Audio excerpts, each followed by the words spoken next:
Alors nous sommes arrivés donc d'Af Kaf Vav de Hagiga pour le Shabbat 10 Tishri, donc Shabbat Kippour, Be'asrat Hashem. Donc il nous restait encore les 4 dernières lignes de Kaf Amud Bet. D'accord, donc on va y aller, les 4 dernières lignes Kaf Amud Bet de Hagiga pour le Kippour 5775. Matitin, la Mishnah l'enseigne Mina Modi'im Vilifnim Ne'emanim al Kele Heres. La Gemara nous dit comme ça, depuis la ville de Modi'in et vers l'intérieur, c'est-à-dire, là on parle de Yerushalayim. Rachid explique qu'à Yerushalayim, on ne permettait pas de faire des fours, de construire des gros fours pour la fabrication des poteries. Alors comment ils font? Alors il dit, ils achetaient les kelim chez les potiers qui viennent d'ailleurs. Alors on dit, comme des ignorants, ils viennent vendre à Yerushalayim. Depuis la ville de Modi'in, qui est à 15 km de Yerushalayim. Modi'in, c'est à 15 km. De Modi'in et vers Yerushalayim, Ne'emanim al Kele Heres. On croit les ignorants quand ils nous disent, c'est tahor, tu peux acheter, il n'y a pas de problème, d'accord, on achète chez eux sans aucun problème. Et, Mena Modi'in velachotz, et Ne'emanim. Mais de Modi'in vers en direction après, donc de l'autre côté de Yerushalayim, on ne croit plus. C'est-à-dire quelqu'un il va en dehors de Modi'in à 16, 20, 17, 18 km donc de Yerushalayim, il ne peut plus acheter les ustensiles en argile chez les ignorants, même si l'ignorant lui dit c'est tahor, il n'y a pas de problème, on ne fait pas confiance. Ketzad, la Mishnah a dit, comment c'est? Dit, Hakadal shehu mochel hakederot. Il y a donc un potier. Il a un chargement donc de récipients en argile, il va les vendre. Nichnas lefnim mona Modi'in. Dès qu'il est depuis Modi'in vers Yerushalayim, hu haqaddar, vehen haqederot, vehen halokhin ne'eman. Le potier lui-même, on le croit quand il dit ils sont à moi, d'accord, c'est à lui, ok, on le croit. Mais si il les donne à quelqu'un d'autre, même si on est dans cette distance-là de Modi'in vers Yerushalayim, on ne le croit pas. C'est pour ça qu'il dit Hu haqaddar. Ve'en haqederot. Ça veut dire ces mêmes casseroles qu'il a amenées, ustensiles en argile, on le croit. Mais s'il rajoute d'autres casseroles, des récipients qu'il a donc amené quelqu'un d'autre avec lui, on ne le croit pas. Enfin, ve'en halekohin, la même chose. C'est des acheteurs, d'accord, ils l'ont vu. Ceux-là même qui l'ont vu, ils achètent chez lui, ils savent qu'il est venu de Modi'in vers là-dedans, alors ils achètent, sinon, donc Ne'eman, jusque-là Ne'eman, Yatsa, s'il sort, et non Ne'eman. À partir du moment où ce même potier, ces mêmes casseroles, ils sortent en dehors de Modi'in, c'est terminé. On ne peut plus acheter chez ce potier quand il est ignorant et qu'il nous dise que c'est tahor. Viens la Gemara dit maintenant, et le statut de Modi'in c'est quoi? Nous, on a parlé depuis Modi'in vers Yerushalayim, et Modi'in vers le dehors, et Modi'in elle-même. Il dit, la Gemara nous dit, Tana, Modi'in, pe'amim kelefnim, pe'amim kelahutz. Des fois, Modi'in, c'est comme dedans, et on peut prendre chez les ignorants. Des fois, Modi'in, elle est comme dehors, et on ne peut pas prendre. Comment? Ketzad. La Gemara nous explique, Kaddad yotze, ve'haven nechnas. Un potier, il sort, c'est-à-dire, il est dans la ville donc, de Modi'in, et il va sortir vers, c'est ça, disons qu'il était dans la distance de Yerushalayim jusqu'à Modi'in, et il est en train de sortir, mais en sortant, il passe par Modi'in, évidemment, pour sortir de Modi'in, il faut rentrer, traverser Modi'in, et Ve'haven Ernas, et un Hacham, il rentre lui dans Modi'in, est-ce qu'il a le droit d'acheter? La Gemara dit, Shenehim, Kelifnim, donc il a le droit d'acheter, pourquoi? Parce qu'il le voit entrer de Yerushalayim vers Modi'in, lui, le monsieur, le haram qui va acheter, il est de l'extérieur. Comme l'autre, il est encore dans l'intérieur, alors il achète, c'est pas un problème. Maintenant, on comprend dans l'autre sens. Donc, si le potier, il vient de l'extérieur et le haver nechnas, évidemment, il ne peut pas acheter, d'accord? Maintenant, shenehim nechnasin ou shenehim yotzin, si maintenant tous les deux, ils rentrent, tous les deux, ils sont vers Yerushalayim, ils vont entrer dans Modi'in. Oui?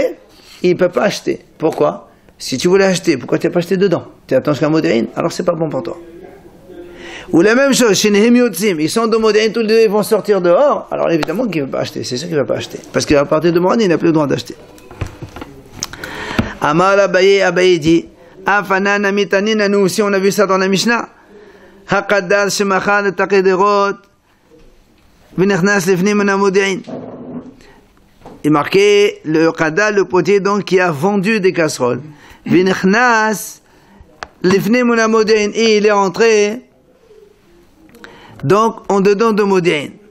Alors si la Mishnah dit Lefnim Modéin, dans la Mishnah c'est marqué comme ça. Nechnas Lefnim Modéin, d'accord? Il rentre vers le dedans de Modéin. Tama de Lefnim Modéin, puisque la Mishnah a dit en dedans de Modéin, ça veut dire Modéin et vers Yerushalayim. Machma que Modéin Gofa, la ville elle-même, non. Si on te dit à partir de Modéin, ça veut dire c'est pas inclus Modéin, donc Modéin c'est non. Et donc Modéin Gofa, la Mehema. Alors la m'a dit, et ma Sefa, alors dans la Sefa, on voit le contraire. C'est marqué Yatsa, s'il est sorti de Modéin, il n'est Eman. Machma de Modéin, il est Eman. Donc c'est contradictoire. Donc, et là, le comment donc la Mishnah se contredit? Et non. Dans le cas où on a dit que c'est bon, c'est parce que le Qadad Yotse, il sort de Yerushalayim pour aller à Modéin, et le Havin Nechnas, c'est pour ça qu'on le croit. Et l'autre cas où il sort, dans ces cas-là, évidemment, on le croit, et on ne peut pas acheter chez lui. Tana l'agma enseigne. On les croit, donc les ignorants continuent nous vendent des dakin, ça veut dire des petits récipients. D'accord? Mais, rappelez-vous, on avait dit hier, c'est les gros ustensiles, des grosses cruches, tout ça. On a dit on ne croit pas les ignorants, donc pour les grosses cruches. Mais les petits flacons, les petites cruches, on les croit. Qu'est-ce qu'on appelle une petite cruche? C'est quand on peut la prendre avec une seule main. C'est ça la définition. On a dit non, même si elle ne se prend pas avec une seule main, et même s'il faut les deux mains, c'est petit, on sait ce que c'est. Quand est-ce qu'on a dit qu'on n'a pas le droit, donc on peut acheter chez eux les petits ustensiles, seulement quand ils sont vides. Aval memelein, quand ils sont remplis, non, on ne croit pas. Si donc les ustensiles sont pleins de liquide, alors dans ces cas-là, on ne croit pas. Rabbi Hanan lui dit non, même s'ils sont remplis, on le croit pour là, il te dit la petite bouteille elle est pure, tu le crois. Il dit même si il a expliqué à Fiqh Soto, c'est-à-dire que maintenant il a un châle ou une écharpe, le monsieur, elle est dedans dans la casserole, on le croit. Il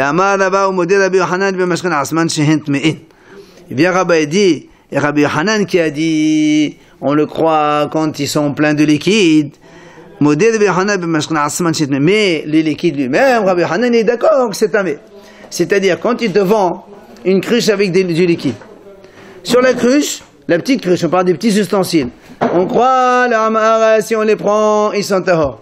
Par contre, sur le contenu, tu n'as pas le droit de prendre, c'est pas tahor. On m'a dit comment? Alors, comment? La cruche elle est tahor, le liquide est pas tahor. Il dit, ne t'étonne pas. On a vu ça, il dit. C'est adi, lagin malish maskrin, lagin temen tomat sheva, maskrin théorin. On a vu donc le contraire, qu'il y a des bouteilles, des fois, ils sont pleins de liquide. La bouteille elle-même, elle est tomate sheva, ou mashkin sans théorine, donc c'est pas étonnant, on peut trouver des choses de la sorte. Matnitin nouvelle Mishnah. Hagaba'in shenachnesu letoch habayet. Il dit ici, les percepteurs d'impôts, on les a vu ça, s'ils rentrent dans une maison pour prendre certaines choses, quand le monsieur ne veut pas payer d'impôts, ils rentrent pour saisir des objets chez lui, ils rentrent. Ou encore des voleurs qui ont volé des objets, maintenant ils viennent rendre les objets donc chez le monsieur. S'ils te disent monsieur on n'a pas touché ça, on n'a pas touché ça, on n'a pas touché ça, on les croit. On n'a pas touché quoi? Parce que un percepteur c'est un ignorant. Donc tout ce qui touche l'ignorant, c'est impur. Si tu dis, monsieur, voilà, je ne sais pas toucher ce placard, je n'ai pas touché ce truc, donc tu n'as pas besoin de téviliser. Sinon, il faut téviliser tout ce qu'il y a dans la maison. Et pourtant, il était venu voler, lui, au départ. Non, c'est pour ça que les voleurs qui ont rendu les ustensiles. Ça veut dire qu'ils font tchouva, là. On a dit à Yerushalem, rappelez-vous, on a dit, on croit les ignorants sur tout ce qui est Kadashim. Quand ils amènent des choses au Beth Amikdash, on y croit, il n'y a pas de, comme ça, il n'y a pas de haine. Et au moment de la fête, des 3 fêtes, même pour l'attroupement, on les croit. Vous vous rappelez, on avait dit ici pendant les fêtes, tous les recettes sont comptées comme tahor. Alors, l'agma a dit, on pose une question. Comment tu m'as dit tout à l'heure que dans la mission on a vu que si les percepteurs d'impôts rentrent et te disent j'ai pas touché ça à cette heure, tu le crois. Pourtant nous on a vu dans une braïta c'est marqué non même pas si une Mishnah dans Taharot, si des percepteurs d'impôts rentrent dans une maison, tout ce qu'il y a dans la maison c'est impur. Alors c'est impur ou c'est pas impur? Tu le crois ou tu le crois pas maintenant? Alors l'agma répond la kasha. Il dit il n'y a pas de question. C'est différent les deux cas. Quoi? Quand il y a le goy, il est avec eux. Par exemple, le policier goy, il est avec eux. C'est normal, il les fait toucher à tout. Parce qu'il dit cherche ça, fais ça, regarde ça. Donc il touche à tout. C'est pour ça qu'on ne les croit plus après. Mais quand il n'y a pas un goy avec eux, alors tu les crois. Il te dit ça, j'ai pas touché, ça, j'ai pas touché. Donc la Mishnah chez nous qui a dit on les croit, on parle qu'il n'y a pas de goy. Et la Mishnah là-bas qui a dit quand des percepteurs entrent dans une maison, tout est impur, on parle qu'il y a avec eux un goy. Dites-nan, c'est ce que dit la Mishnah d'ailleurs. Et miesh nochnem si un goy avec eux, on les croit s'ils disent on n'est pas entré dans cette maison, mais aval, il ne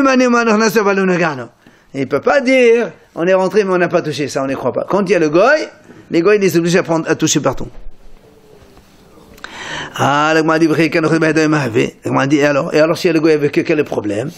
Il dit Rabbi Yochanan et Rabbi Elazar, il donne 2 raisons.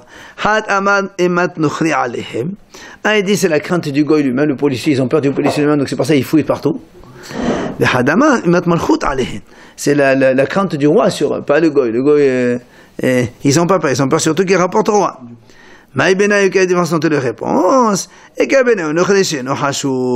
Si le goy il n'est pas important, ils n'ont pas peur de lui, mais ils ont peur du roi. D'accord, c'est ça la différence entre les deux réponses. Maintenant on a dit si les voleurs ils ont rendu les ustensiles, on les croit aussi. Là aussi, la Gemara a dit des voleurs qui sont entrés dans la maison, et notamment les nés impurs, que là où ils sont passés les voleurs. Donc là où ils sont passés, c'est impur. Alors comment tu me dis maintenant on les croit si tu dis ça c'est pas impur, ça c'est pas impur? Amar Pinhas Mesheme de Rabba. Kshasu Tshuva. Il te dit, là, on parle ici des voleurs qui ont fait Tshuva. La preuve, oui, on a bien dit dans la Mishnah, ils sont venus rendre, les voleurs qui sont venus rendre les affaires au monsieur. Après, on a dit, à Yerushalem, on y croit pour les Kadashim, ça on l'a déjà vu. Tana, Ne'emanin, les Herz Gassim la Kodesh. On les croit les ignorants quand ils amènent des ustensiles d'argile, même quand ils sont gros, quand il s'agit pour les Kadashim. Tout ça pourquoi? Parce que comme on a dit tout à l'heure, on ne fait pas des fours à Yerushalayim, on ne construit pas des fours à Yerushalayim. Ok? C'est pour ça que on croit les ignorants dans ça. Après on a dit et au moment de la fête on les croit même pour la teroma. La Gemara explique maintenant d'où on sait cela. Amar Rabbi Yoshua ben Levi, il a dit Rabbi Yoshua ben Levi d'Amad, c'est marqué dans le passour. ויאסף כל איש ישראל אל העיר כאיש אחד חברים. הכתוב עשן כולם חברים. Il dit quand les ministres sont tous rassemblés, alors ils sont tous considérés comme des haverim, comme des hachamim. Et comme au moment des 3 fêtes, ils se rassemblent tous au Beth Amikdash, alors on les considère tous des haverim. Donc même le Am Haaretz, il devient haver dans ce cas-là. Nouvelle Mishnah Matnitin.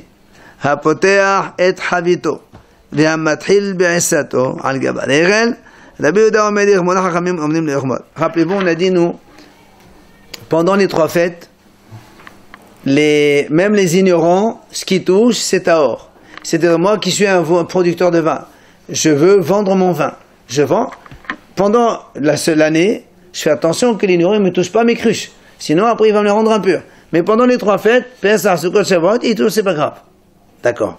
La Mishnah a dit, si quelqu'un, il a ouvert sa cruche pendant la fête, ou bien Matril Be'esato, il a vendu donc sa pâte, la farine, feu tout ça, pendant la fête. Après la fête, elle est terminée, il reste dans la cruche. Il reste dans la bassine. Alors, qu'est-ce qu'on fait avec ça? Normalement, c'est impur, puisque les ignorants les ont touchés. Alors, je peux continuer à vendre comme c'est tahor ou pas? Mais c'était pendant la fête. Maintenant, on est plus. La fête, elle est finie maintenant. Mais c'est parce que Justement, pendant la fête, ça a été ouvert. Il n'a pas terminé. S'il a tout terminé, il est tranquille. Maintenant, il arrive la moitié encore. Mais les ignorants, quand même, ils sont touchés. Maintenant, on est après la fête, on est. C'est comme l'histoire du Cohen, qui donne au Cohen qui dit garde l'année prochaine. C'est la même chose, il reste là. Alors, la Mishnah a dit, Rabbi Yehuda me dit, Rabbi Yehuda dit non, il peut terminer. Sinon, il ne va plus ouvrir pendant la fête pour vendre. Hachamim disent non, monsieur, rien du tout, tu ne vends pas. Parce que c'est tamé, tu ne peux pas le vendre en tant que tahor, c'est pas possible. Donc il s'était assis Rabbi Ami, Rabbi Sar devant la porte de Rabbi Sar Nefra. Un des deux, il a dit, c'est ce qu'il t'a dit. Est-ce que maintenant, le commerçant, il peut fermer la cruche? Il la laisse, par exemple, il a vendu à Pessah la moitié, il laisse sa Shavuot quand il revient. Il laisse comme ça fermé, il attend. Amalé, il lui a dit, comment? Et Amalé Dach, l'autre, il lui répond, il dit, comment? Tout le monde y touche, tous les ignorants, ils sont impurs, ils touchent. Et toi, tu dis, il laisse pour la fête prochaine, c'est pas possible. Comment tu peux dire ça? on peut mettre la cire comme ça personne touche. Hein. Non, ils sont déjà tamés. Si c'est tamé, c'est déjà tamé. Les ignorants, quand ils ont touché pendant la fête, c'est pas tamé. Mais après la fête, ce qu'ils ont touché, ça devient tamé. C'est pour ça qu'il dit comment? Tout le monde touche et tu dis que c'est tahor. Donc il faudra arrêter après. Ah, Amal, il dit quoi? Attends, il dit pourquoi pendant la fête, il n'y a pas tout le monde qui est touché? Amal et Achéa, il dit comment tu poses une question pareille? Il dit, monsieur, pendant la fête, la Torah a dit que les ignorants, ils sont tahor. C'est la Torah qui a dit, c'est pas moi. Et là, mais maintenant, elle est tamée, qu'est-ce que tu veux? Elle a été touchée par les ignorants, on est en lendemain de la fête, c'est tout tamé. Alors, l'agma a dit, Nima Ketanae, est-ce qu'on va dire cette même mahlok qu'on voit ici entre Rabbi Amir et Rabbi Sar Nefra, qu'un il dit, il la laisse pour l'autre fête, l'autre il dit non. C'est la même mahlok que les Tanaïm, comment? Les Tani Hada yanehen ala der l'acher, les Tani Hadar lo yanehen ala der l'acher. Il dit, on l'a vu, donc justement, il a dit, un Tana il dit, il la laisse pour la prochaine fête, et un il dit non.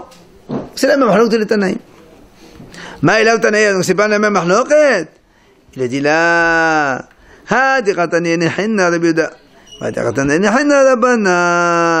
il dit non, celui qui a dit il la laisse pour la prochaine fois, c'est qui? C'est Rabbi Yehuda. Pourquoi Rabbi Yehuda? Parce que Rabbi Yehuda dit mort, il a le droit de continuer. Quand? La prochaine fête. Et ceux qui ont dit c'est qui? C'est Rabbanan, Hachamim. Hachamim ont dit non, il n'a pas le droit de vendre, c'est terminé. Qu'est-ce que tu vas laisser pour la fête? Elle est terminée de toute façon, c'est terminé. Alors, le m'a dit, il a dit, comment tu as dit que il la laisse pour la prochaine fête? Nous, on a dit dans la Mishnah que Rabbi Yehuda, il a dit, il peut Yigmor. Il n'a pas besoin d'attendre Shavuot, après ça c'est terminé, il reste une demi-cruche pleine. Ben, Rabbi Yehuda, il a dit dans la Mishnah, il continue à vendre, il n'y a pas de problème. Et là, c'est que lui qui a dit, il ne la laisse pas pour la fête prochaine. Donc il continue maintenant, c'est Rabbi Yehuda qui a dit, quand tu as commencé, tu termines après la fête, il n'y a pas de problème. Et ceux qui ont dit, il la laisse, c'est les Hachamim. C'est-à-dire quoi, il la laisse? Il la laisse, ça veut dire pour, quand les Hachamim ont dit, lo yigmor, Hachamim ont dit, quand tu as ouvert la cruche pendant Pessah, c'est fini la fête, tu n'as pas le droit de terminer. Il faut que tu attendes Shavuot, et tu la rouvres, et tu continues à vendre pendant Shavuot, c'est pas un problème. Alors on dit, alors pourtant il y a marqué Rabbi Yehuda, quand tu as dit, lo yanehen, c'est-à-dire, il ne laisse pas. Parce que c'est pas qu'il ne la laisse pas. Et ça veut dire que tu n'as pas besoin. Nous on a dit, ça veut dire que tu n'as pas le droit de la laisser. C'est pas que tu n'as pas le droit de la laisser. Au contraire, Rabbi Yehuda il dit, tu peux finir maintenant la vente. C'est pas la peine de la laisser pour jusqu'à Shavuot. Ça veut dire tu n'as pas besoin de la laisser pour après. Donc, à Pessah, à la fin de Pessah, elle est tméa. Ouais. D'accord. Il la laisse à Shavuot, il la vend. C'est pas surprenant. Je la vends maintenant, elle est Tméa. Maintenant, je la ferme, je la revends à Shavuot avec Kshira. Absolument. C'est ce qu'on a dit. On rappelle pas hier ce qu'on a dit pour Cohen. Un Cohen, il reçoit du vin Trouma d'Aramahares, il le donne après les pressions. Il laisse jusqu'à l'oppression de l'oppression. Et c'est horrible, il peut le boire. Allez, nouvelle Mishnah. Il dit, dès que la fête termine Pesach ou Sukkot ou Shavuot, les Kohanim ils font purification de toute la Hazara. Parce que comme les Bnei Israël sont tous rentrés là-dedans, il y a des ignorants, des tmeim, n'importe qui, on ne sait pas ce qu'il a touché, ce qu'il n'a pas touché. Notamment les Kohanim qui touchent, il y avait des Kohanim aussi, il y a plein de Kohanim qui viennent de partout. Et aussi, donc ils vont toucher des choses. Alors on fait téviliser tout. Si la fête elle se termine jeudi, le vendredi, ils font pas la tévila du Beit HaMikdash. Parce que le vendredi, les Kohanim, ils sont tous occupés par le Shabbat, comme tout le monde. On doit préparer le Shabbat, on laisse, donc on attend. Rabbi Yehuda dit non, même si la fête se termine mercredi, jeudi, on ne fait pas la tévila de tout Hazara. Pourquoi? Parce que les Kohanim, ils ne sont pas libres, ils ne sont pas disponibles. Pourquoi ils ne sont pas disponibles? Gemara nous dit pourquoi ils ne sont pas disponibles. Tana, les filles, Gemara raconte que quand il y a les fêtes, comme il y a plein, tous les Juifs ils viennent. Alors tous les Juifs ils viennent faire le korbanot. Il dit sur le Mezbeach, il y a un tas de cendres comme il n'y a jamais eu. Et comment ils font? Alors après, au lendemain de la fête, ils commencent à débarrasser ça. Donc les Kohanim, ils sont occupés au lendemain de la fête à débarrasser la cendre qui est sur la maison, qui s'est accumulée en masse sur la truc. Donc ils n'ont pas le temps de faire la tévila maintenant. Donc, même si ça finit jeudi, en fait, c'est... Voilà, c'est ce qu'il a dit. Rabbi Yehuda, il rajoute, même si la fête a fini mercredi, jeudi, ils sont occupés par la cendre, vendredi, Kvot Shabbat, à dimanche, ils le font. La tévila. Je pense qu'on va laisser ça pour dimanche, pour le Siyum, dimanche matin, si Dieu veut. Hein?